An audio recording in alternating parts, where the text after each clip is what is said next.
Hamas' recent brutal tactics signal a new phase in the ongoing conflict and hostage crisis. By announcing that militants holding Israeli hostages in Gaza's buildings and tunnels have been given new instructions to execute them if Israeli forces approach, Hamas has marked a grim escalation in the already violent conflict.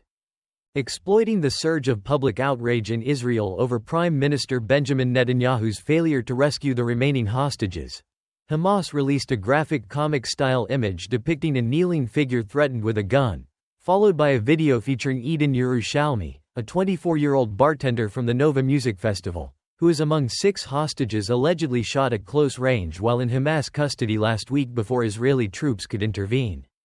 In a cruel twist of timing, coming right after the funerals of the slain hostages on Sunday and Monday, Hamas announced it would release footage of what it termed the final messages of the remaining 5 hostages. On Tuesday, they published a second video featuring Ori Danino, a 25-year-old abducted from the Nova Festival on October 7. Danino had previously helped others escape the terror. It remains unclear when these videos were filmed or if they were intended to be used in this manner. Hamas' new tactics, which Yerushalmi's family describes as psychological terror, are likely to intensify the outrage in Israeli society.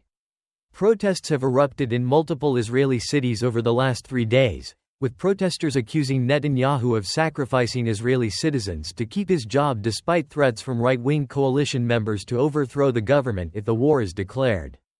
Following a general strike that nearly paralyzed the country on Monday, thousands more took to the streets on Tuesday, with protests in Jerusalem, Tel Aviv, Hod HaSharon, Haifa, Herzliya, and Ra'anana.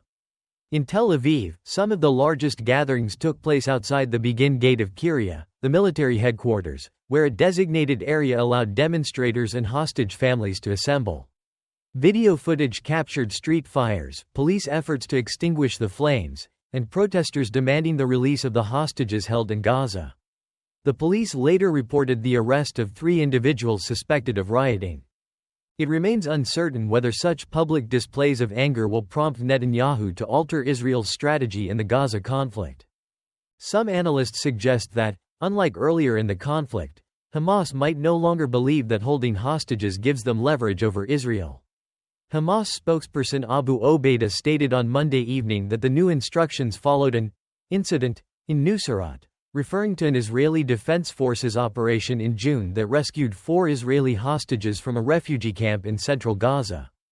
The operation, which resulted in 274 Palestinian deaths, occurred in the late morning when the streets were crowded with shoppers at a nearby market.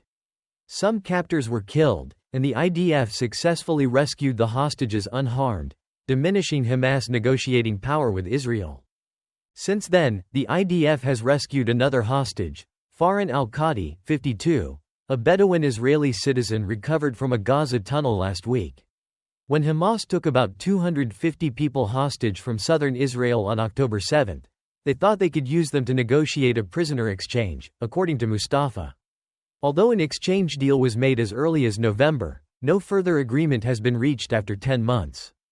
The deaths of the 6 hostages have also sparked a new dispute between Netanyahu and Israeli Defense Minister Yoav Gallant.